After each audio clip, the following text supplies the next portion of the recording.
We both grew up on farms. I grew up on the other end of the county in Franklin. And my, my parents both grew up on farms, and my grandparents were all farmers. It's like everyone's a farmer. We grew up that way. We worked hard, and I liked the way of life. It's all I ever wanted. I saw this movie once that someone asked someone how it must have been difficult to make the decision to become, in this case, it was a rancher's wife. And she said, no, it's not that hard. I just went from being a rancher's daughter to a rancher's wife. I knew what I was in for. And I think that's true. I knew what I was in for because that was my life.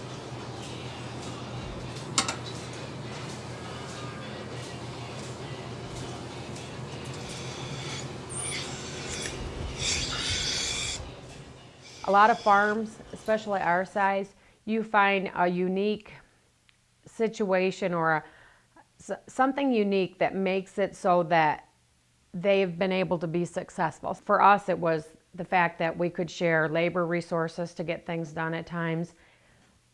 Ern's parents, in the beginning, we shared a line of machinery. We still do, actually.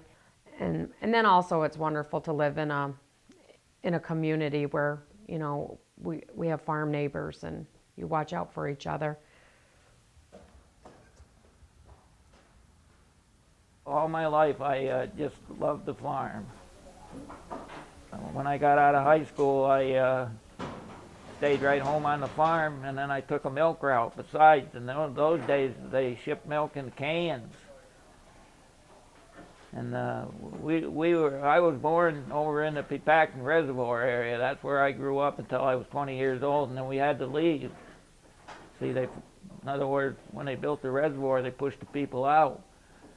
And that's when we came over here on this farm. I've farmed it all my life. Pretty much that's about all I've ever done.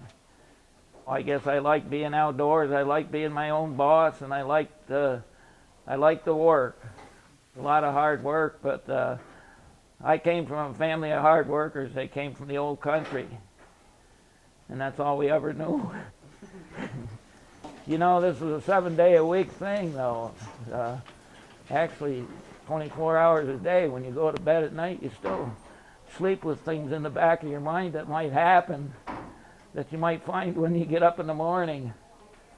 Occasionally, we had a heifer got tangled up in their tie chain here in the beginning of the season, beginning of the winter stabling season. She hung herself. So those things, some people take that in stride without any problem, but it really bothered me. I think about them things when I go to bed at night. What, did I do this right, do that right when I left the barn, you know?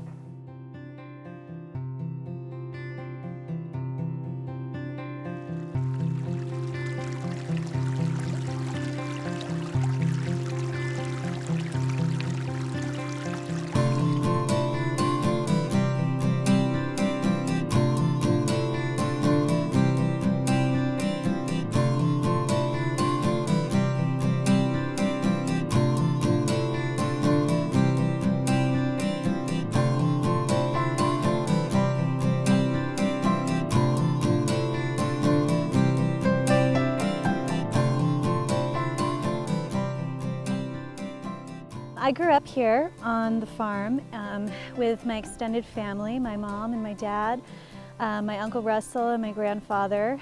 So I had a real traditional kind of upbringing here. My roots go very deeply into the farm because of that, and I developed a great love for the farm. I went away for a while and went to college and kind of explored the world. When my grandfather passed away 5 years ago, I knew that it was time to come back and raise my own family here.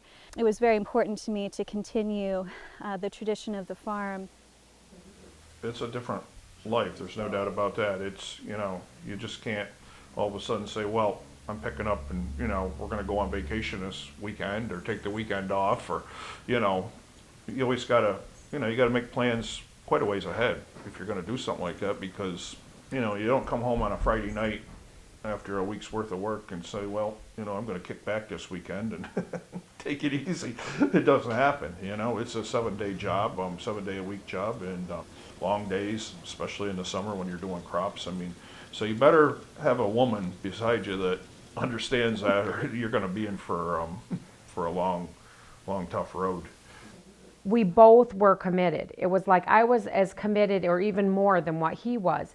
And if there's a couple and the wife works off, even if she doesn't go to the barn and work side by side with her husband, she has to feel the commitment, because without that commitment, you don't have the understanding of why you don't go on vacation. Why that if at 6:30 tonight we were going to do this and there's a cow with a difficult calving and you can't leave it. You just don't leave those things.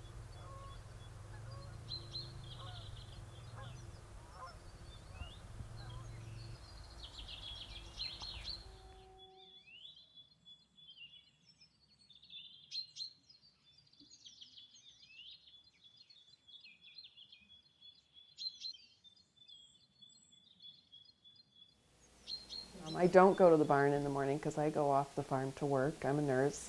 And I've had opportunities in my own career where people have asked, what I consider a job and relocating. And I always laugh, they offer more money and all that great stuff. And I say, well, I live on a dairy farm. We don't relocate a dairy farm to Albany or Washington, D.C. I don't know if I would, otherwise, but, it does limit you that way. But again, I don't know that I'd give it up. I couldn't imagine doing it differently than we've done it. So.